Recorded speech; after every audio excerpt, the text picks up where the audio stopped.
San Pablo apostoluak Filipoaren egindako gutuna. Senideok, gu zeruko iritariara eta handik itxak dugu salbatzailea, Jesu Kristo jauna. Hark antzatatuko du gure gorputz ezerezan, bere gorputz aintzatsuarekin irudiko eginez. Gauza guztiak bere menpe jartzeko duen ahalmenari esker. Jaunak esan.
Jauna zuekin. Jesu Kristoren evangelioa San Juanaren liburutik. Aldi hartan, Jesusek esan zion jendeari, aikak niri ematen dizkidan guztiak nigana etorriko dira, eta nigana etortzen denik ez dut kanpora botako, ez bainaiz zerutik jaitsi neure nahi egitera, bidali nagoenaren nahia baizik, eta hauxe da bidali nagoenaren nahia, berak eman dizkidan guztietatik ez dezadala bat ere galdu, baizik eta piztu ditzadala azken egunean. Hauxe da nire aitaren nahia, semea ikusi eta harengan sinisten duenak izan dezala betiko bizia, eta nik piztuko dutura azken egunean. Jaunak esana.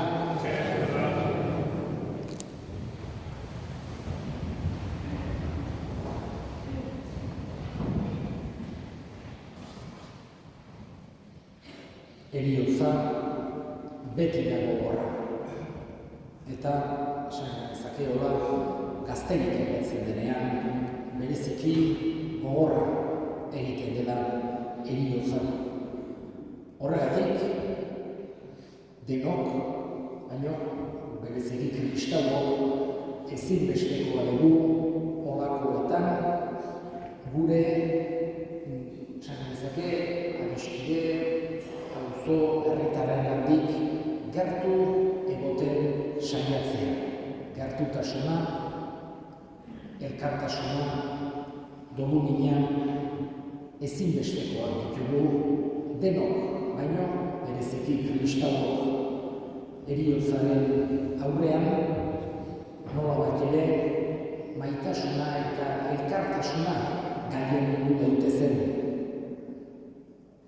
Digamos que esa solidaridad, esa cercanía tan importante, digamos que es una forma de vivir la caridad. Jesús nos ha dicho y nos ha enseñado lo más importante es el amor a Dios y el amor al prójimo. Tenemos que tratar de vivir de esa manera, queriéndonos, ayudándonos, y no solamente de palabra, que está bien, sino especialmente de obra. Por eso, los momentos duros, y uno de ellos es la muerte, un momento duro, es tan importante el tratar de vivir esa caridad, tratando de, aunque sea con la cercanía, aunque sea con la solidaridad, la presencia, tratar de estar cerca para compartir de alguna manera el dolor de los más cercanos. Eso es lo que queremos hacer todos nosotros hoy aquí, acompañándonos, especialmente a los más cercanos, a la familia más cercana, a los amigos, con nuestra presencia, nosotros creyentes con nuestra oración en este momento tan duro de la muerte. Y Jesús, ante la muerte, Él sobre todo nos quiere transmitir esa esperanza profunda, que a pesar del dolor, la esperanza no nos quita el dolor, pero nos da luz para poder ver. Y es lo que quiere nuestro Señor, que no tengamos ninguna duda del amor que nos tiene Dios a nosotros, el hecho de que nuestra vida no es una mera casualidad que no tiene sentido, no hemos surgido del puro azar o sin más, sino que somos criaturas de un Dios y no somos solamente materia o meramente un conjunto de huesos y carne o de células y moléculas, sino que tenemos también una parte espiritual, que esa parte espiritual sigue después de la muerte. Por eso uno de los, vamos a decir, artículos que citamos en el credo todos los domingos, que Jesús nos ha querido dejar claro, es lo que llamamos la comunión de los santos. Es decir, nuestra relación, nuestro trato con los difuntos no termina en el momento de la muerte, sino que se transforma. No es el que quisiéramos, pero tampoco se acaba. Digamos que nuestros difuntos siguen existiendo y de otra manera, pero también los tenemos con nosotros. Y es importante que los tengamos con nosotros, bien sea por medio de nuestro recuerdo, acordándonos de ellos, recordándonos, manteniendo los recuerdos hermosos que podemos tener en nuestro corazón, que hemos tenido con ellos, rezando por ellos, los creyentes, teniendo también en cuenta que ellos, con nuestra esperanza, que decía antes, que nos ha transmitido Jesús, en esa misericordia y bondad de Dios que acoge a nuestros difuntos, también desde allí pueden ayudarnos, también desde allí pueden hacer actuar a favor de nosotros. Eso es lo que hoy pedimos al Señor para la vida. Pedimos ese descanso eterno, esa felicidad completa, el fin de los dolores, las tristezas, las durezas de esta vida, y que tenga allí un descanso, una felicidad completa, y que desde allí pueda también interceder a favor de los que nos hemos quedado en este mundo, especialmente de los más cercanos, los que más habéis querido, los que más habéis tenido trato con ella. Lo importante que eso, precisamente, el buen pastor la haya llevado allá al cielo a poder gozar de la felicidad eterna. Hoxera, bihotzetik eskatzen duguna gure hartzailari. Bera da gure egilea. Berak esan dugu dela hartzailona, ezagutzen eta maitatzen dituena. Bera da gure eta errukitsua. Bere eskuetan gaude beti, baita heriotzaren momentuan eta heriotzaren ondoren ere. Horregatik eskatzen duguena gure semearen alde, goiko zeru hartan har dezala, berak handik gure alde egin dezan.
zuri berrez euskara emanez, bere ikasleei zuen esanez.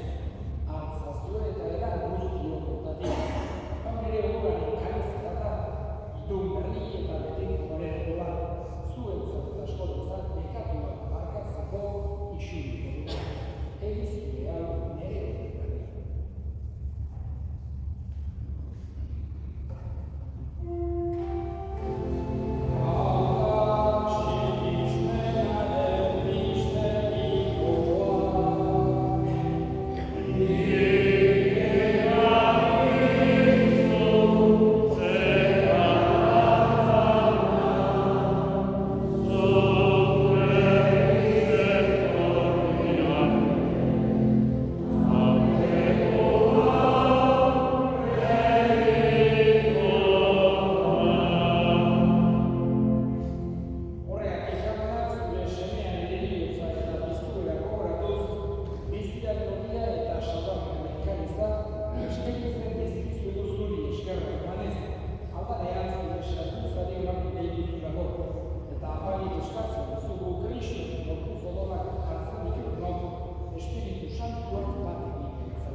Francisco Ureita Santuarekin, Lorenzo Udertzeekin, eta ere zuzan guztiekin batean. Gogoan izan jauna bizko etxarbenea, joan diren unibertsitateak, naben, eta gure hildako guztiak, harritzazu zeude orpegaren argitan. Errukizak izkibuaren guztio betiko bizitza eritxe dezagun. Angoikoaren amamalia doatzuaren, haren zena Jose Santuarekin. Apóstol Santuarekin, San Miguelekin, Xabiko Francisco Santuarekin eta gizaldi guztietan, zure edizien izan duen Santuarekin, harekin batean gora ez zaitzan, Jesucristo zure semearen bitan.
Bizitako gara.